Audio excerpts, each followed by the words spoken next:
right. Hello, everybody. Welcome to another episode of Game Dev Unchained, the #1 game development podcast about game development and the lifestyle thereof. I am your host, Brandon Pham, and welcoming a special guest this week, Victoria Tran. How you doing, Victoria? Hello. I'm good. It is warm in Montreal, and I'm happy about that.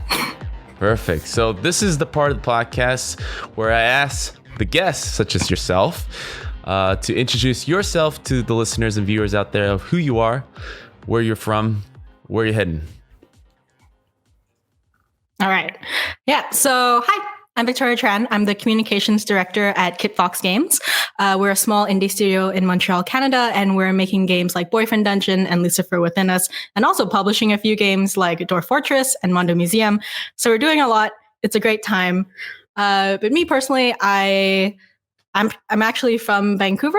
So here in Quebec, we speak a lot of French, which I do none of, which is unfortunate. But yeah, I'm really involved in the games industry so far. And honestly, I've been writing a lot and doing some GDC talks about marketing, designing communities for kindness, and all that kind of stuff. All right, that brings today's topic to light. So I found you actually through your trending article about the $0 marketing budget, which worked really well in my opinion. But one of the main topics I want to cover is, let's go ahead and start. Like, what are the main misconceptions when it comes to small teams or developers when it comes to marketing?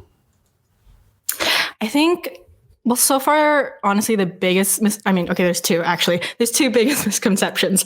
First is that you don't need it and that, just a good game by itself will somehow magically spread and you don't need to put any work behind it. And I think that misconception comes a lot because people usually only see, the big viral hits. It's like, oh yeah, of course Undertale did well, or of course Stardew Valley did well. And they don't really hear about all of the press work that went behind it or all of the team's work that went behind it. And also that I call it my post $0 marketing was kind of a clickbait title because it's not like there's any such thing as $0 marketing because, for example, I do all the marketing for Kitfox, but that doesn't mean I don't get paid a salary. So it's one of those things that people don't account for very much. And then suddenly, they're like in debt and they're spending all this marketing money. They don't know why or how because they didn't plan for it properly. Mm-hmm. And what are the general... Because marketing is something, especially for smaller teams, we think of last. I think only recently teams are starting to realize that we should kind of budget for that. And a lot of people are very surprised. But when thinking in retrospect that you should kind of save half your budget towards marketing, people are kind of blown away with that, which makes sense because that's what the bigger guys are doing, right? So when it comes to awareness, right, something that you talk extensively about, you kind of mentioned within the article that is usually the first and only step that a lot of developers think about when it comes to giving attention to their product. Can you kind of expand on that and why that is a mistake? Yeah, so I'm in the awareness phase. That's the thing where I'm referencing something that's called the modern buyer's journey. And it's, at first it used to be like this chain that just went down naturally, but it's actually more of like a circle. And it's basically all the steps in which someone goes through before they buy your game, when they buy your game, and then afterwards. Because you want to think about afterwards, because hopefully you'll be making another game and you'll want them to buy that game as well, and or just be loyal fans of you and, do the word of mouth thing. So a lot of people get stuck in the awareness phase. They're like, oh, I need to announce my game, have a trailer, tweet about it, and then they're done. They're like, okay, people know about it now. But, there's, what was it? Last week, 170 games came out on Steam.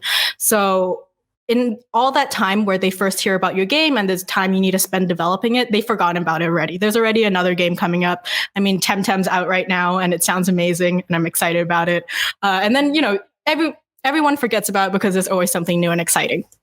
So the next phase that you have to think about in kind of the circle is the consideration phase. And that's kind of when people do research and kind of keep discovering your game. So this can be anything like reviews or you taking your game to a convention and basically nailing down like, no, this game is still happening. It exists. It's interesting. And here's why you should really think about this game. And then throughout that time, you eventually get to the purchase phase, which is finally making them purchase the game. And again, that's through other things like big press releases, streams, or an AMA. It's kind of like there's a lot of different marketing strategies throughout this thing. And you just have to find the one that works for you. And then after that, and the one that people forget about the most, I think, is kind of the post-purchase experience, which is when you want people to care about your game and care about your studio and make sure they're kind of fans for life afterwards. Is there a particular runway in between these phases, like a time frame that you feel is appropriate for each of this? Because I think that's one of the biggest mystery with a lot of developers is like, when do I start marketing? When is too soon? When is too late? When do I move to the next phase before they forget about me? Is there like a rough estimate that you feel is like the magic formula that seems to work for pretty much all development? If there was, then that would be fantastic. Everyone would do it. But there's not. There's not because, I mean, what? We can say that a game is coming out in 2021 and then suddenly all the delays happen. And then, oh, shoot, now you have to think of more marketing material while you're busy actually making the game, right? So there's always going to be kind of different variables. So I don't think there's a magical timeline because some games have found a lot of success by doing things really slowly. And it depends on your game. Like, is it coming out in early access? Is it something that people can play a lot, or is it like a narrative game that's easily spoiled? So that's going to determine kind of when you should announce and when you should release. And also, like, when are other games coming out? Will you be competing with big AAA titles for news coverage? Is it the holidays where no one is really paying attention? So I can't say there's an actual time frame. But I will say you should start thinking about marketing like when you're researching your game and thinking of the next prototype. So the hook and sentences and like the sea of games out there are one of the biggest problems and challenges. Let's just say challenges, right? That a lot of games have when they're talking about it, right? We're always talking about the one sentence marketing, the one sentence marketing sentence, right? That helps developers kind of give the message and be able to play that telephone game that people can keep talking and then hopefully create the buzz. What's the main problem with that thing? I think within your article you were talking about how a lot of this one sentence things can be exchangeable between different games because it's too generic. Do you have any key advice to kind of help change that? Yeah. So kind of talking about that one sentence thing, a lot of what I noticed when I was doing like games marketing and stuff is that we love gaming jargon. Like we love roguelikes, we like roguelites, like Metroidvanias, like all those things that to us kind of make sense, sort of. I still don't really know what a Metroidvania is, if I'm being like 1,000% honest. But it's a lot of the things where it's like if someone who isn't in game development were to read that, they would have kind of no idea what that meant, or it would mean nothing to them.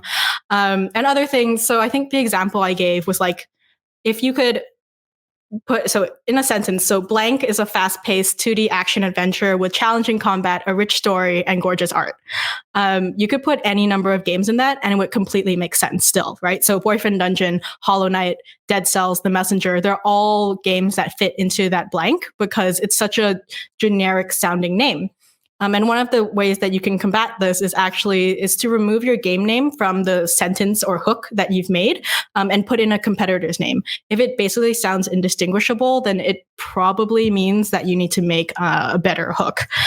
And it's one of those things where I try to also describe my game without using any of the gaming jargon that we have. So things like story-driven, puzzle, narrative, mystery, action, Metroidvania, roguelike. If you can describe your game in as simple terms as possible and make it easy enough for a non-gamer to understand and kind of create a feeling of excitement still, then you have a much better hook. One of the other things that you hopefully can kind of lend some knowledge for is the the minimum amount of energy that a developer should put into marketing. Obviously, the best route, if you have the budget, if you are planning correctly, you should have a professional such as yourself kind of handling that. But what do you feel a developer just to be just to have some kind of giving into the process and not be completely blank, walking to the table and just say, here you go, just figure it out and tell me back and come back with some strategy? Like, how involved would you advise developers to be before they even approach a marketing department to handle their games? I mean, I think every game developer has their own comfort level with marketing. And I honestly highly encourage everyone to do their own marketing so they can honestly know how to pitch their game and figure it out really well, and have a marketing person come in and help them out with that and, kind of tweak the pitch. You can be as involved as you want. I think it's always more exciting and fun and better for the marketer if you were to be involved in the process and give feedback, but ultimately, trust the marketer knows what they're doing and you don't need to micromanage them or anything. But it's one of those things where you're excited about your game for a very special reason. And the more you tell us about that and the more you communicate that with us, the better we can align your message with basically the consumers, I guess, is the way we would put it. And speaking of just micromanaging or developers kind of just really trying to overwrite your input, I find that a lot when it comes to talking to developers because I'm sure that's annoying on your side. But what are the main problems that you see that developers just don't understand, and it just takes a while to kind of wrangle them and kind of set them in the right direction? Probably. So it's so basically game developers, and I mean, look, we're all game developers. It's fine. We all love it. Is that when you work on a game for years and for hours and for most of your life, you stop seeing what's particularly exciting about it from the outside. Or, you get sick of it, you're tired, you're burnt out. Hopefully you're not crunching, hint, hint, wink, wink. But when you're working on something for so long, it can be really difficult to see what's exciting about it. And when a marketer comes in and says, oh, this is really exciting, you're like, no, it's definitely this other really complicated mechanic that people don't actually care about. I think I was talking to the community developer at No More Robots, and she was telling me that at first they were marketing Descenders, which is like a bike riding game, I guess. Obviously, I haven't pitched their game before. And basically, they were saying it's a procedurally generated biking experience, and you can do all these like crazy things, and that's what they thought was really fun about it. But when they showed it at conventions and stuff and to different people, they discovered, oh no, what actually people found exciting about it was that they just wanted to ride downhill really fast. And that was it. That was like the main pull of it, not like the procedural generation, not anything else. It was just that part. So I think when game developers are talking to marketers about stuff, it's to understand that as cool as the thing you're working on is, there's probably some other aspect that you're missing. And when talking to these developers about, tunnel vision is a very real thing, right? Especially when they're involved with the project and they feel like, oh, well, this is the best thing about our game. And getting that outside perspective, like you mentioned, is always the best way to kind of approach a new audience, right? It's more authentic. I kind of want to circle back to also, I'm sure you've been plenty involved with projects that have been financed, but also have you been involved with the pitching part of it as well, the before process, and how differently that could be? No, as in like, have I pitched a project? Well, just helping a team kind of like finding the hook before the financing, It's great once they get like the financial stuff in there, but like the before is just as important. It's like kind of circling in on what's the essence of your game. Ish. So it's kind of, I've been slightly involved with kind of both ends, I would say, probably more in the latter half. But when you're creating like the hook for your game and finding out what's interesting about it, you're hopefully doing a lot of market research beforehand, right? So you're checking out your competitors, you're seeing what they're saying, you're seeing which ones were successful, but also which ones weren't, and seeing like, what kind of hooks and descriptions were used. And if they were successful, why? If not, why not? The pricing, the kind of gap in the market space that you could occupy yourself, and also doing like the strengths, weaknesses, the SWOT thing. Mm-hmm. That's very technical marketing, but yeah, the SWOT analysis, if you can do that, and seeing basically how your game fits into the ecosystem, because there are so many games out there, as we said. And it's not necessarily something where you have to create this entirely new, unique game concept, because I think that's almost impossible now. But you basically need to be able to talk about your game like it is the most unique thing in the world. It doesn't actually need to be unique. You just need to convince other people that it is. Mm-hmm. The reason why I'm asking about this is because I've been very interested in the before process of developing a game, and have always been thinking about how marketing can be a pivotal part at the beginning process, just seeing if the game is going to be even viable in a couple of years, the relativity of it. Like how much does statistics play into developing or pitching a new game? Like where someone's like, hey, I'm going to do a sci-fi, AI kind of takes over and plays against you. It's like, that's been done before. And at least in 2 years, just looking at the entertainment landscape through movies, books, or whatever, people are going to be worn out by the time this game is coming out. Like how have you been, have you come across those type of situations where you're going to like have to backpedal or at least think out loud or within yourself, like that's not a good idea because of the statistic portion of it? Yeah. Mm-hmm. Yeah, I mean, that's such a difficult question to answer because there's so many variables in it.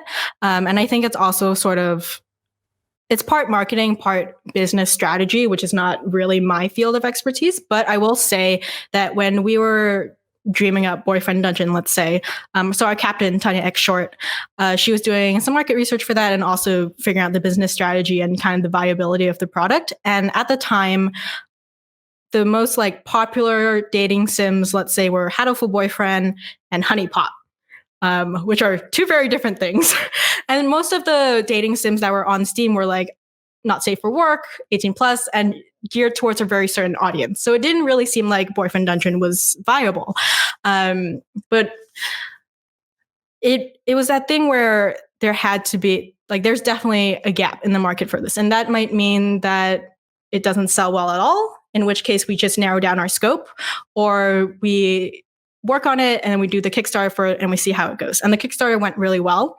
And a great thing also was that Dream Daddy, in between some time we were prototyping the game, came out, and Dream Daddy did really well. So that kind of indicated to us, it's like, oh, there is kind of a market for this. But I can't say necessarily like the entire strategy behind it. Paint a picture of where Kickstarter is now, because it feels like it had like a huge high in terms of buzz whenever a game gets a lot of excitement, and then the website and the people over there are really helping kind of push that through. But now it seems, at least to me, and correct me if I'm wrong, it seems like at least self-driven. You have to bring your own audience into it, and it's just literally just a platform for people to kind of donate and get and support a game. Mm-hmm. No, I think so. Yeah, Kickstarter itself hasn't been a newsworthy topic as much anymore, unless I guess you somehow raise millions and millions of dollars in like 24 hours. But having a Kickstarter game within itself isn't newsworthy. That's why when we were doing the Boyfriend Dungeon one, we had to pair it up with different things. So we announced a new trailer, and it featured the cat, which was really weird and exciting for people. We emailed press just about the trailer and not necessarily like the Kickstarter. We're like, oh, on the side, look, it's also on Kickstarter. How interesting. So you have to be able to kind of market it in a way that's exciting, that isn't just, hey, we're on Kickstarter now. That's it. Okay, bye. Right. So you probably have like a whole marketing strategy for this Kickstarter, and you need to kind of keep quiet about certain things until you're ready to launch the Kickstarter in order for it to be newsworthy and to be something that people want to talk about. And there's certain projects that do well on Kickstarter, right? So the more interesting ones like Boyfriend Dungeon, which is weird and kind of quirky, like that does very well. And for other games that are more complicated or harder to kind of market at first glance, I would say maybe that's not the perfect Kickstarter game. Again, very context dependent, but that's sort of how Kickstarter works, in that you want it to be very like exciting at first glance. But I think Kickstarter is still a really wonderful platform for a lot of games to get funded on. I mean, Boyfriend Dungeon did super well on it, and I've seen a lot of other games do really well on it. And it's just, I think people forget about how many games get funded by Kickstarter, for sure. Yeah, definitely. I always constantly look at other mediums like the movie entertainment business and looking at the game business and how differently we use data. I mean, the movie business is a lot more open with how much a movie's being made, how much money it makes, because there's no way around it. The theaters kind of release the numbers like day of and stuff. Yeah. And so you're able to kind of track that and kind of guess which movies, which time frame would be best for this particular project that you have. Right? Games don't really have that type of thing. Yeah.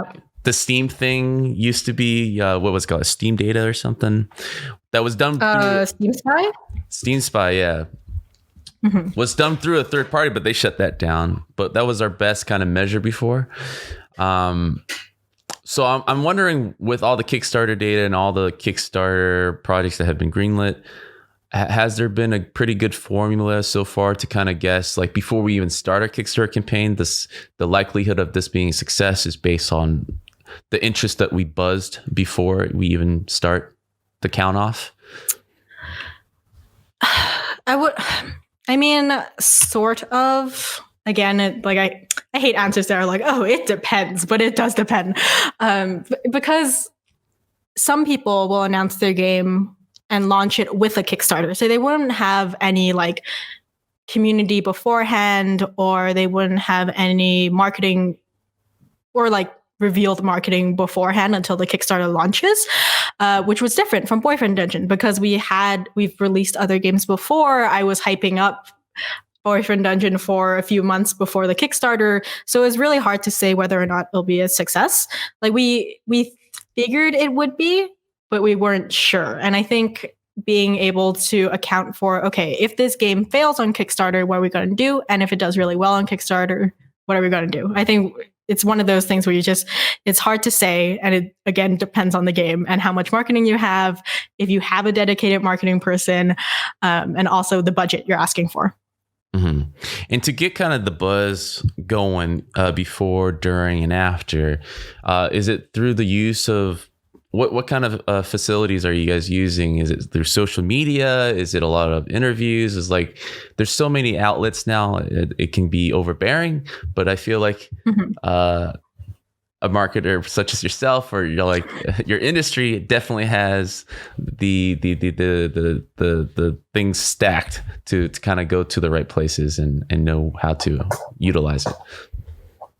Yeah. So there's a lot of different avenues in which we try to get news and kind of just hope. And sometimes it works out, sometimes it doesn't.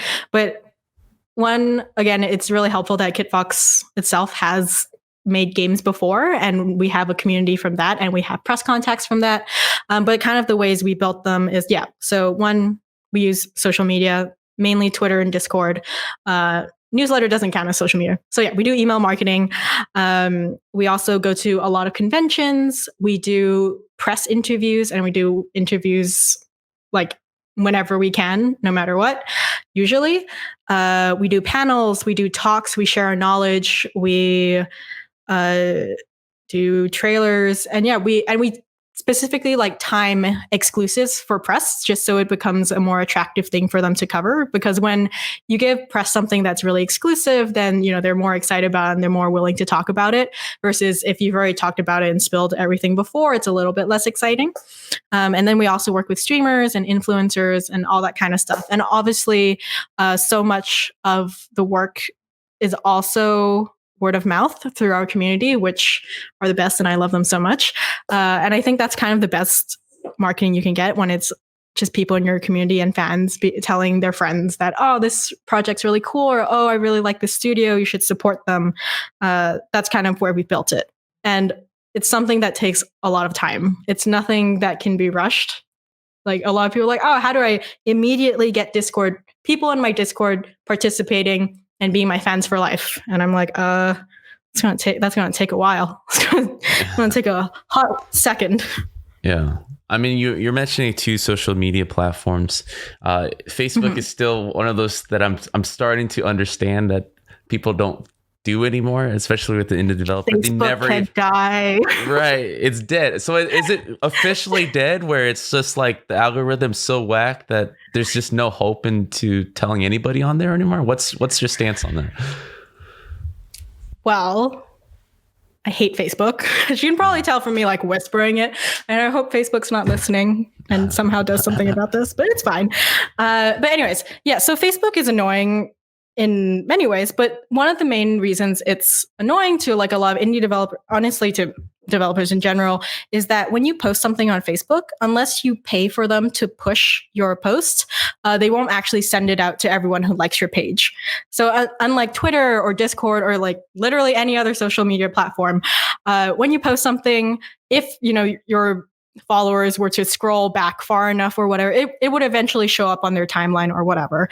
With Facebook, it will not show it until you pay, which is, again, not great, especially when you're an indie with a budget. And I don't know if actually you've seen the stats that I think it was Epic Games put out about their social media following. And it was like they had like 1 million followers on every single page except Facebook, which had like a few thousand. I mean, had more than a few thousand, but much less than millions of followers. So it's kind of those things where I think it is sort of dying and whatnot. So if it's something that you don't have time for, don't use it. That's definitely what I'm seeing. We have a lot of indie developers that come on here, and whenever I ask them about what they're utilizing for social media, they just talk about Twitter and then Discord. And it's like, I'm very behind then. I still have a Facebook. I'm holding on to that. And, but I it is one of those things that, it's so unpredictable as a platform. It is. And it's just, and it begins to kind of creep into my personal use too, because the post is not even really being displayed as you would imagine it, which is recently, right? But this kind of leads into the next phase of our topic, which I kind of want to ask you about. So the way we utilize press, or the way we tell about our project, has changed dramatically the last 5 years, to be honest. Where it used to be, when you have a project, getting an article on Kotaku or all these traditional press sites would be the be all end all, right? Not so much anymore. I mean, it's a nice to have, but it seems like the focus has been kind of prioritized with streamers or other outlets that connect directly to gamers, right? Where they're more likely to purchase than reading an article from Kotaku. So like, oh, this is nice knowledge, but I'm not going to click on the buy now button on Amazon. What is your perspective on that being so different nowadays? I mean, with the event of any, I think, new kind of media form, we're all still trying to figure it out.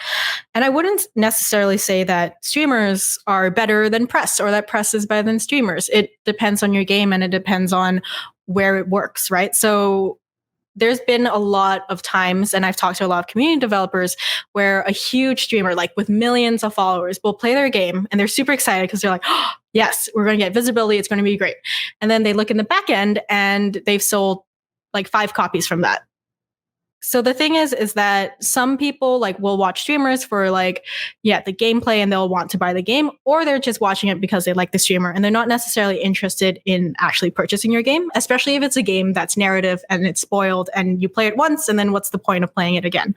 And obviously some fans are really great and, they want to help support the indie devs and all that. And it's not like it's the streamer's fault if a fan doesn't buy the game. But it's one of those things where just because you get views or, follower numbers, that doesn't always translate into sales. And that's what you want. You want the sales to survive and make your next game. So I think press is still really important, especially when it's like reviews. That's kind of part of the consideration phase and the purchase phase.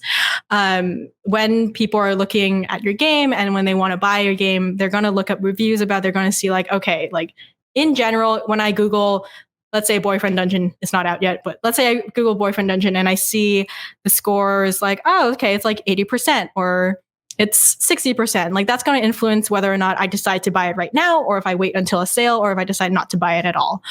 And then there's other things where like, yeah, if the game does change sort of every time and I see a streamer play it, I'll be like, oh, that's really exciting. I'm going to watch the streamer later. I'm going to buy the game first, try it out myself. So it's really difficult to say. I think it's good to cast your net out, test what works for your game, and then track the analytics, track the stats behind that, and kind of go with it, depending on what works for your game, because it's such a changing like landscape for games marketing and games in general that it's hard to nail down something. So again, use what works for you and hopefully you succeed in that. Yeah, I definitely agree. Like just being able to kind of use all facets, because you don't know who exactly you're going to be reaching and who you're going to be appealing to. And you just have to really do your research to see what is grabbing the most attention. And it does seem like you said, if you're able to funnel them to take that extra step to follow you through Twitter or Discord, I mean, that's a better metric than just hoping that people will buy day one, right? Yeah. Aside from that, though, when it comes to spreading the word, like how effective is how do I say this? It's like how much effort, what is the main priority when it comes to like putting the word out, when it in terms of like these outlets that you're saying, right? Again, you're talking to press is kind of like the age old thing to do, is like, let's talk to the press. They have this many people, let's get some brand awareness going. Secondly, like you said, I've heard many times, like streamers used to be the place where people are like, well, if a lot of people are watching, therefore mathematically this many people will buy. That's not true, right? It's completely a crapshoot as well. The appeal is there, but you never know, because the product is a lot with the streamer and not with what they're displaying. The third aspect, a lot of what I've been seeing, and I kind of want to kind of get your commentary on this, is a lot of developers kind of taking it in their own hands, right? They're doing dev diaries, which is really popular. Yeah. But a lot of what you talk about is like, well, if you're telling everything from day one what your game is about, when it comes to ready to be announced, using all these traditional precedent stuff, what are you sharing exclusively that makes it newsworthy? I mean, everybody already know exactly, and there might be a chance of fatigue on your brand. So what's your warning when it comes to that? Just day one, just record all the topics, let your competitors know exactly how you're designing your game from day one, and have like this tremendous resource. Like, is there a cautionary tale to that? Is there a better way to doing that and not just go full out detailing everything?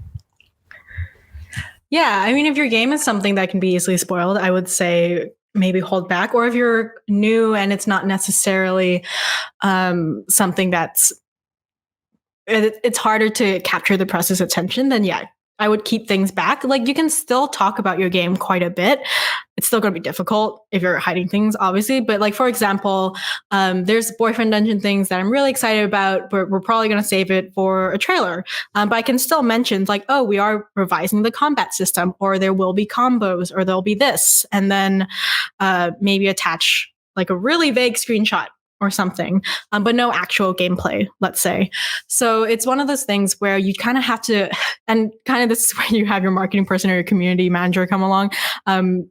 You need to be able to talk about your game in kind of a vague way that still is exciting. And I know that's not super helpful when I just say it like that, but there's basically, you want to be able to give updates. And if there's anything silly or fun that you can share, definitely do that.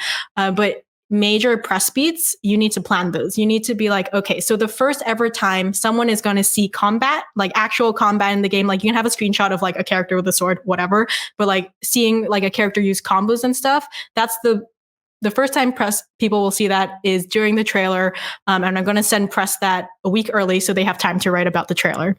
Or something like that. Or like, oh, the first ever dating scene you're ever going to get, or the first ever weapon transformation people are going to see. Again, that's saved for press because that's like a major thing that you can show and looks exciting. While other minor things like, ooh, you can customize your character so it has pink hair is something that you can probably just share with the community. It's not necessarily something that's like newsworthy, right? So you need to be able to plan and strategically time out your what you're going to update people on and what you're going to give to press. And then, you know, once you give it to press, then you can announce it and use it again and again for the general public, I would say. So partnerships is something that I'm always curious about, especially between indie developers. It seems like something so natural because indie developers aren't really competing with each other in a way where it's threatening. But the advantages of kind of getting smaller groups together and being able to kind of cross promote is something I feel like hasn't been done too often. Like I would expect every indie studio to have like a coalition by now and be able to kind of like monthly talk about each other's game and just really have that huge momentum behind them, because these games, like you said, are not the traditional $60 game where it's like a life decision, right, when purchasing. Have you seen any movement towards that? Have you yourself been partnering with other studios? Like, in what ways is effective and a way for our listeners and audience out there to consider for their own projects? Yeah, I think teaming up with other indie studios is super natural, and actually a lot of indie studios do it, just probably not, I think, in the grand scale that a lot of people are expecting, because it takes time and we're all already strapped for time trying to make our actual game. But there's been instances like in our game Moon Hunters, we have Mina from Battle Chef Brigade in our game, and then vice versa. In Battle Chef Brigade, one of our characters is in their game. And it's kind of like a cute nod towards like, oh, different indie games and friendship. And also, I'm in many different Discord groups or just friendly like indie groups where it's like, hey, we have an announcement coming up on this day. If you help us retweet it, that'd be really appreciated. Or, hey, I'm doing a Kickstarter, then can you like help me signal boost it? And it's sort of those things where it's like small minor asks where it's like, hey, is it okay if you help me with this? Usually indies say yes, or on like the development side, like if there's a programming question, an art question, usually people are more than happy to help. And for example, like for the Boyfriend Dungeon Kickstarter, I was going to have an exclusive Discord just for Kickstarter backers, but I realized, how do I get like 6,000 names into this Discord without going crazy? And I realized that the devs at Temtem had done it before. So I emailed them randomly out of the blue and was like, hey, you don't know me, but I kind of need help. How did you do that? And then they basically just gave me the bot that they use to integrate their Discord backers with their Kickstarter emails. And it was really great. And I'm super grateful for them. And if they ever need help, I would definitely help them for sure. So it's one of those things where I think a lot of indie devs are in it together. You just need to reach out and ask. Yeah, it definitely makes sense because I come from the traditional AAA background, and a lot of it from day one, we're not just thinking about the single game, but we're thinking about 3 games ahead. So from the foundation up, our engine's kind of built in that way so that, we're saving money in the long run. A lot of indie developers don't do that. They're kind of just... Oh, yeah, no, we're just like winging it. You're winging it because it makes sense, because everyone, like you said, is strapped for time. So they're just trying to win it with their current project, and then if there's a second project, they're super happy, but then again they usually restart the process. They don't kind of build on top of the it's shady foundation at that point, right? So I'm glad to hear that there are like movements in that way, and that like developers are able to reach out, and in my experience have always been very gracious in lending help. I would love to kind of just see more of that on an official label, because there's no like I said, they're like, here's the website if you're an indie developer, here's the coalition of indie devs, here's how you can put your project through and get everyone to blast it at the same time, if you're respectable. It can't just be everyone, right?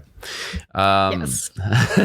So this part is pretty important. So we talked about, I guess we went through several phases of going through awareness and just getting people to know, but grabbing on and engaging the community. Like, people are now on your Twitter, people are now a part of your Discord, people are now a part of your newsletter.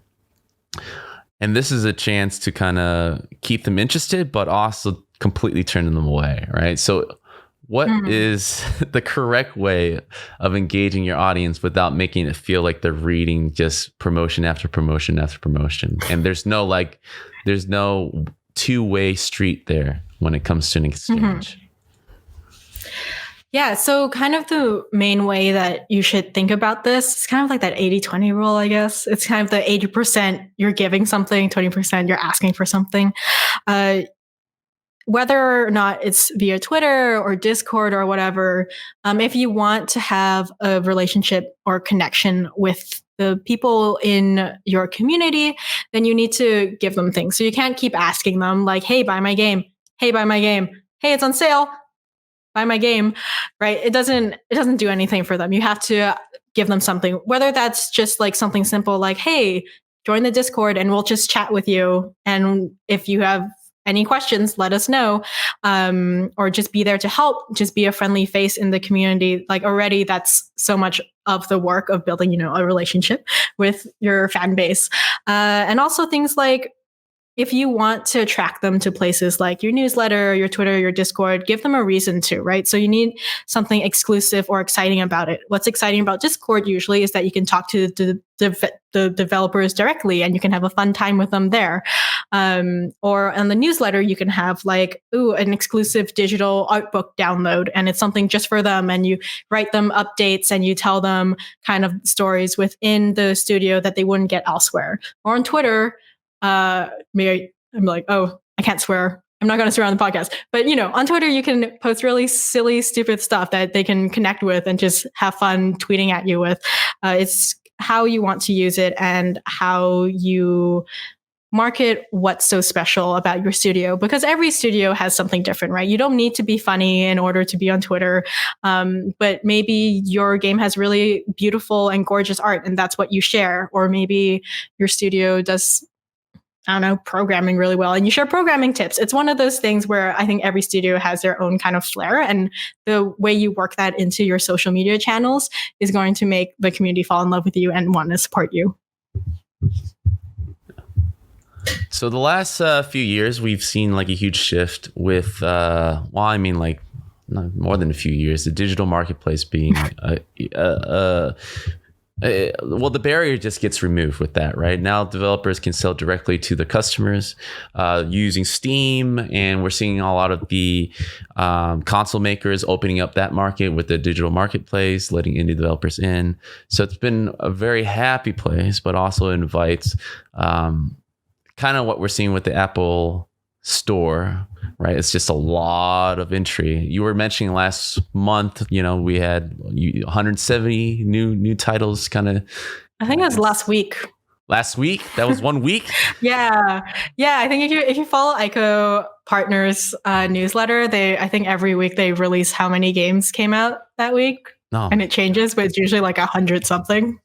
Yeah. So that's a huge amount of people releasing games on a weekly basis, right? I mean, all the points that you were giving before are extremely helpful. But I'm wondering what the next couple of years look like with a lot of these marketplaces, like the console makers in particular, Stadia. Do you see any effect with the indie developers with that new digital marketplace, allowing subscription-based services and a chance for people who usually wouldn't click on a title to finally try it out because it's part of it? It's part of the package now. Yeah. It makes me so, like, in complete honesty, and I could be totally wrong about this because who knows? I'm sure people at Google and stuff have done a lot of business development. But as an indie developer, subscription services make me very nervous. Very nervous because subscription games, like, one, how are they paid? And two, like, how do developers get money? Is it by how long someone has played your game? In which case, it would incentivize games, like games to be made that make you, like, want to keep playing the game, or like it will create a very different type of game, right? Like how many times can you play one narrative game if it's the same storyline? Like, no, you're probably going to need like a lot of action, a lot of like procedural generation, all that stuff, which is fine. But it's one of those things where I think it really shifts what kind of game you can make to be successful on subscription based platforms. And also just like when we think about things like Spotify and Netflix and all those other streaming subscription based services, it's always like the indie people, like, the indie music makers or the indie movie makers, where they're like, okay, well, I made like 30 cents off of that, so that's great. So it makes me nervous, but I mean, look, the world will move on. We're either going to have to adapt or gain a really nice community that will be loyal to you, and then also still have Steam and have all these other store pages that we can work with, and just see. No, I definitely agree with you there. The marketplaces, well, new marketplaces are going to always pop up, but it always falls back to the marketing strategies, like getting people to kind of follow within your own community, and have that brand awareness and loyalty to kind of just have these places to buy it from, and not so much of relying on them. But it is something that I'm always curious about, because as it's developing, with Google Stadia especially, a lot of people, early backers, are already disappointed with it. I've seen a lot of those articles. It's like, what did I buy? He's like, well, you bought something to buy something more, which was confusing to me. But I feel like the PlayStation, the Xbox, who've been in the game, no pun intended, longer, has a better idea of how to treat us. So I think they will have a better handle on things. But yeah, the worry is still the same. Like, how are developers being paid? It's very iffy. If there is some kind of part of the equation where the hours played is how you get paid out, yeah, that does restrict a lot of narrative driven games that are shorter. So it doesn't really work on that platform. And out of all the streaming services, I agree, like Netflix is probably the more upfront about things. It's like they pay you before it even goes stream. They don't pay per streaming. They just pay for the project, which we hope everybody does, but most don't. most do the Spotify, YouTube thing, where it's just like per view or whatever. So yeah, it's scary to think that will be a marketplace. Even with all the console makers that I've named, like, they have their own version of it, but I think it won't have any effect on how indie developer has an idea and be able to sell that project. Just sharing my thoughts there. But so the newsletter is another thing. So like, I kind of want to compare the three different platforms here. The main three that I totally agree with you have been the most engaging. The newsletter, the Discord, and Twitter, right? What are the techniques to kind of utilize each of those differently? Because each of those require a different way to kind of share or engage. Yeah.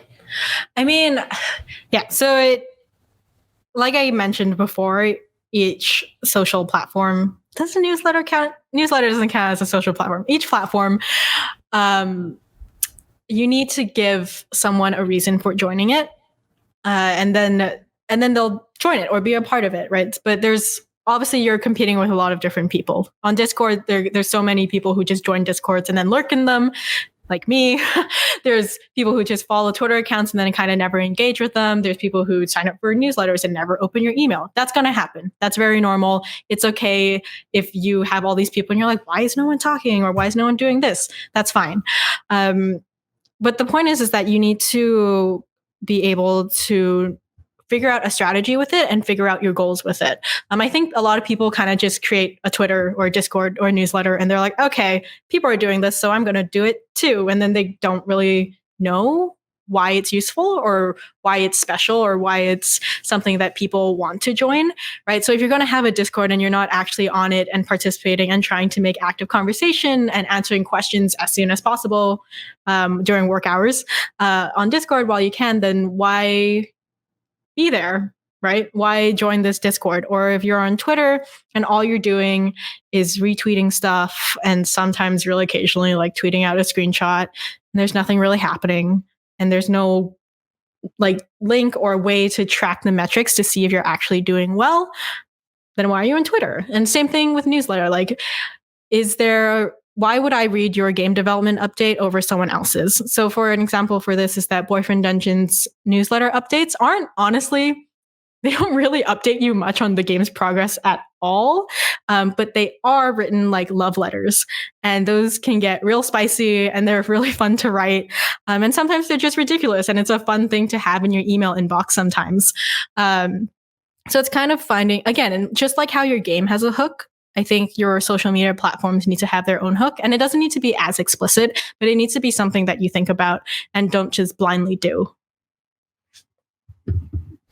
Well, thank you for that. I mean, that totally makes sense to me now that you explained. Like, if you don't want to be a part of it or at least engage in it, why are you asking people to do it? Exactly. And each of the community, like you said, has its own unique space for it. People just joining your Discord, they want that real-time activity.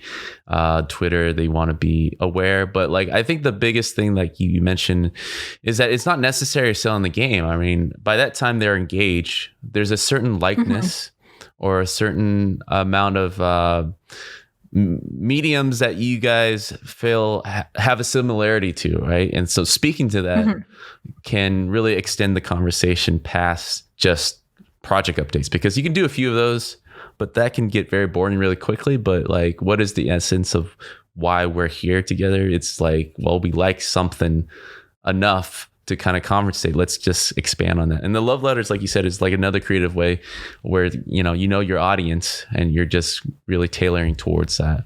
And that totally makes sense to me. So I want to thank you. We are at the hour of the podcasting, and Victoria, you've been an amazing guest. And of course, you're saving money in our pockets, even though it's a clickbaity title. A lot of what you're saying, totally, you can do right now without spending a cent. I feel like that's the most common mistake a lot of developers do. They don't really utilize the full resources of what's free out there before they kind of spend a heavy dose of money. And what's worse is that not knowing the essence of their games, the audience, they're just spending money in the wrong places anyways. So I think a lot of your article kind of speaks to that, and what you've been talking and sharing with us today are tips that I feel like will beat Stadia, beat all these subscription services. Like, it's going to be very helpful. I don't know if my $0 marketing is going to beat the millions. Well, I'm going to put the stamp on it, right? I'll put my stamp on it and say that it's going to totally beat it. Okay. So if you're wrong, I'm gonna be real mad. Yeah, I'll just turn off the camera at that time. So I'm gonna turn the mic over to you, and so you can give attention to a shout out or a thank you to anybody out there. The floor is yours. Oh, well, first then, thank you for having me on. It was fun. So I guess as a little wrap up, if you're interested in any of the Kitfox games, you can find us obviously on Twitter or Discord, discord.gg/kitfoxgames or twitter.com/kitfoxgames. You can also find us on Facebook, but I just talked about how much I hated it. But if you're on there, it's fine. I won't judge you. Or sign up for a newsletter. All the links, I'm sure if you Google it, it'll be really easy to find. They're all there. And if you want to follow me on Twitter, where I write about marketing things and sometimes occasional really silly things, I'm at the Tran on Twitter. And thank you so much. It was fun. Well, thank you so much. Well, that is the end of our podcast. Thank you for everyone for joining. And Victoria, all the links and everything that you share will be under the podcast and video description. And that's it. That is our hour. I want to thank you everybody for joining and listening. I'll see you guys next week.